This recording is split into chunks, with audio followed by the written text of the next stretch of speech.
Hoje a gente vai mergulhar na vida e o que é mais importante, na morte de uma das figuras, assim, mais gigantescas do pensamento ocidental, o filósofo Sócrates. Foram com essas palavras bem impactantes, né, que Sócrates se despediu da Assembleia de Atenas que o condenou à morte. É uma cena, assim, super dramática, que ecoa até hoje e deixa a gente com uma pergunta bem incômoda. E é exatamente este o mistério que a gente vai desvendar agora. Tipo, por que um filósofo super famoso escolheria morrer? E a resposta, olha, não tem nada a ver com desespero. Tem a ver com uma vida inteira de convicção. Então, para a gente sacar essa decisão final dele, a gente precisa primeiro entender quem era o homem. E olha, Sócrates não era um pensador comum, não. Ele era, tipo, uma força da natureza bem no coração de Atenas. Pensa na cena. Um cara conhecido como Moscardo de Atenas, sabe? Uma figura nada convencional que andava descalço e, basicamente, irritava os poderosos só por questionar tudo o que eles achavam que sabiam. Ele não estava lá para dar respostas, ele só fazia perguntas. E isso, meu amigo, isso era perigoso para a elite da cidade. E aí é aqui entra a famosa frase dele: só sei que nada sei. E aqui tá o paradoxo que define o pensamento dele. Isso não é ele falando que é burro, não. É, na verdade, uma baita humildade intelectual. Sócrates sacou que a verdadeira sabedoria começa quando você admite o tanto de coisa que você ainda não sabe. E tem mais. O oráculo de Delfos chegou a dizer que ninguém era mais sábio que Sócrates. Mas isso, em vez de inflar o ego dele, deu a ele uma missão. Ele entendeu que seu trabalho era questionar todo mundo que se dizia sábio para mostrar que, no fundo, eles não sabiam tanto assim. Era quase um serviço divino, sabe? E essa era a ferramenta dele, o famoso método socrático. Funcionava assim em 3 passos. Primeiro, a ironia. Ele chegava fingindo que não sabia de nada. Depois, a maiêutica. Ele ajudava os outros a, literalmente, dar à luz as próprias ideias, a parir o conhecimento. E, por fim, o elencos. Ele ia refutando as crenças furadas até sobrar só a verdade. A ideia não era humilhar, era limpar a alma do falso conhecimento.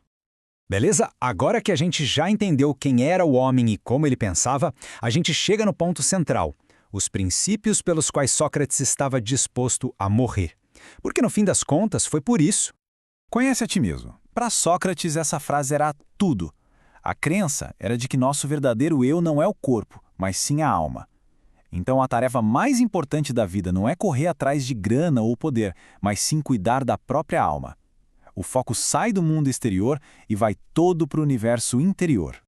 E ele fazia uma distinção bem clara entre o corpo e a alma. O corpo, para ele, era tipo uma prisão temporária, cheia de distrações terrenas. Já a alma é a nossa essência de verdade, imortal, a fonte de toda a virtude. Por isso, cuidar da alma era a única coisa que realmente importava.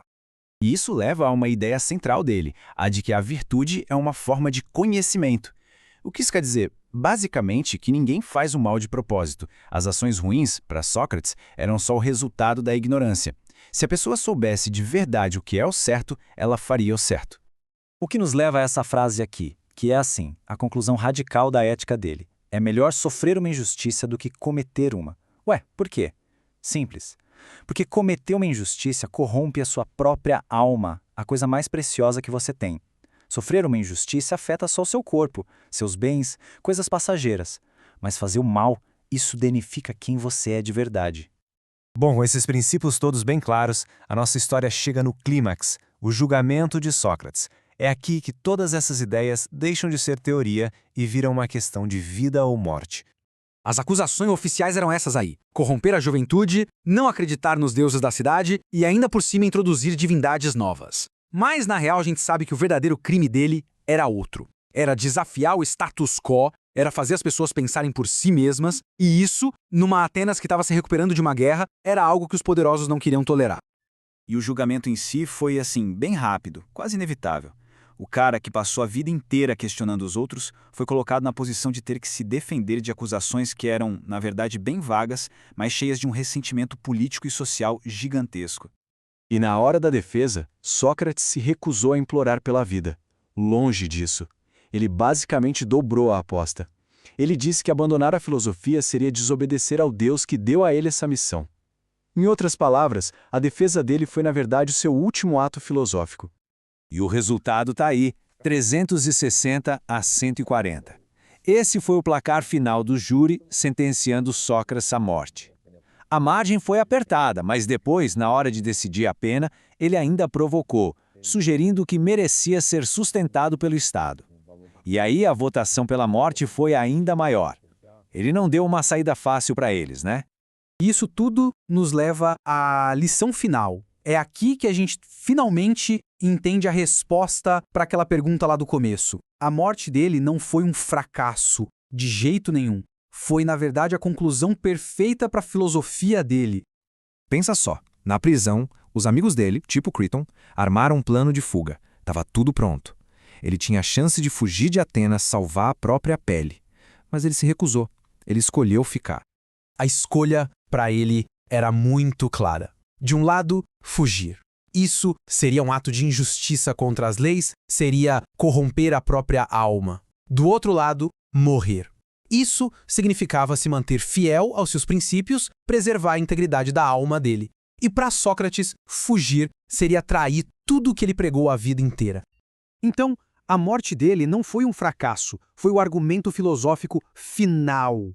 Foi a demonstração máxima de como se deve viver e morrer pelos próprios princípios. Ao tomar o veneno, ele provou que suas palavras não eram só da boca para fora, e isso o transformou de um filósofo em uma lenda.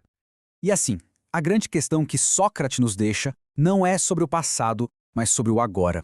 A vida e a morte dele nos forçam a olhar para dentro e perguntar: que princípios valem a nossa vida? O que pra gente é tão importante que não dá para abrir mão, custe o que custar?